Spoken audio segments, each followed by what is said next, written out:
Speaker, in opposing Wynns law, the Liberals have argued that presenting the criminal history of bail applicants will make bail hearings less efficient. The bail hearing of Constable Wynns' killer was very efficient, but it had fatal consequences. Why would the Liberals put so-called efficiency over ensuring that all evidence about the criminal history of bail applicants is before the courts so that what happened to Constable Wynn never happens again? Yeah. Honourable Minister of Justice. Thank you, Mr. Speaker. What happened to Constable Wynn is a tragedy. We support the objectives behind this bill to ensure with the principle that all relevant information needs to be presented at bail hearings. We have the utmost respect for the work of committees.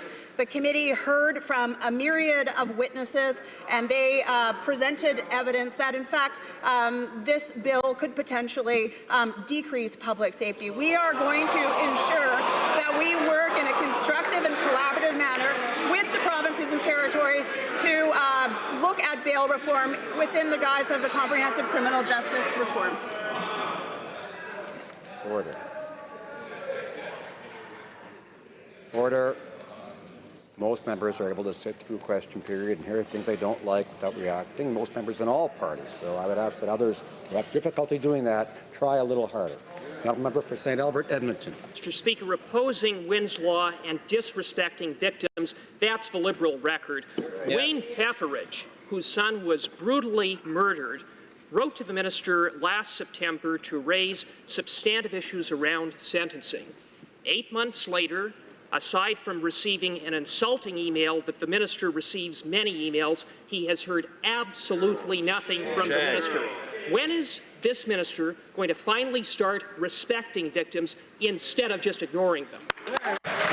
Honourable Minister of Justice. Well, thank you, Mr. Speaker.